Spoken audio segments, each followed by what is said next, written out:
Good morning. Starting off on your Monday morning with some quiet weather here in Fargo, but in other places we're still dealing with those thunderstorms rumbling through. So we're looking off to the east and it's looking quiet here to start off today in the Fargo-Moorhead area. But if we head a little farther east and especially north and east, that's where we're looking at some thunderstorms. And those continue in places like Beltrami County and back over toward Mahnomen. Now there could be some sprinkles in the area of Fargo. We just saw a little light rain move through this morning, so you might see a couple of drops on your vehicle when you head outside to leave here in the next several minutes, and maybe there's still a couple of drops falling right now here in Fargo Moorhead, but by far the heavier rain is a little farther to the northeast and just plain east of us too. Looking at our rain and thunderstorms in Beltrami County, you could see a good amount of rain going on there over Red Lake and a little bit points east and southeast where we're seeing some lightning. This line, a broken line, stretches back toward the Bagley area and down into the Mahnomen County area around the Nada-Wash area there this morning. So we're seeing those thunderstorms there.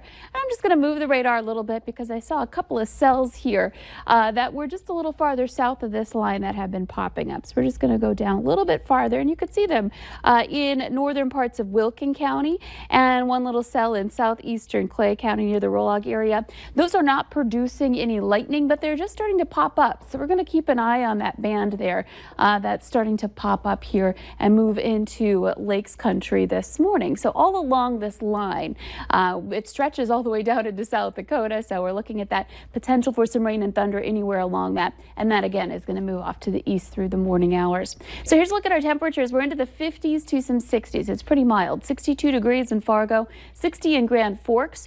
We are at we're seeing winds out of the south and in that 5 to 15 mile per hour range. Up in the northwest, that's where we're seeing winds turning northwesterly with some slightly cooler air moving in there. That's where we're in the 50s. Our visibility looks pretty good. Cavalier has been a little lower, same thing over in the Hallock area, but nothing that is concerning at the moment. So here's a look at our hour by hour planner. We've got those showers and thunder showers moving on this morning. Clouds eventually moving on with them. You can see the cloud cover hanging around. Temperatures into the 60s to some low 70s. And as we head into the afternoon, we'll be warming back into some 70s and even nearing that 80-degree mark in a couple of spots this afternoon with a good amount of sunshine. A pleasant evening ahead. Temperatures around 7 o'clock into the 70s. So great to get outside and enjoy, especially because we won't have as much wind tonight as we did for a good portion of our weekend.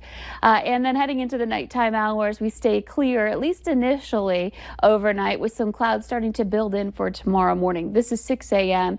and you can see some clouds starting to develop along with some stronger winds too. We'll see those winds really pick up for your Tuesday, and that's going to help to usher in some warmer air and some moisture that will lead to more thunder showers. Again, we're kind of in this unsettled pattern here. So heading through the day, partly cloudy to mostly sunny skies. Noon, temperatures in the 70s tomorrow.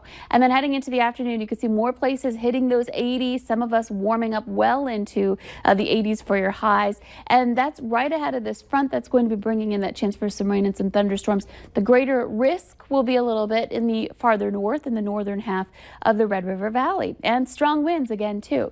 A look at your photo again today. Just love this shot. Morning fog, that fog developing over the lake, or Ash River rather. Thanks, Rick, for sharing that with us. And here's a look at your 7-day planner. We've got some unsettled weather this week, but also some summertime weather this week. Temperatures into the 80s with a chance for some storms just about every day here in the valley. Today, things should be quieting down, so our chances kind of in the early part of the day. And then heading into the weekend, the rain chances end, but then we start to cool things down. Windy on Saturday, a high of 71. And then it might be just chilly on Sunday with some 40s to start off and 60s for your highs. Yeah, big difference from today until the end of your 7-day. Exactly. Thank you, Lisa. Don't put away those gardening tools just yet. We have some advice on how you can get your plants and flowers ready for the colder months ahead. That's coming up. Stay with us.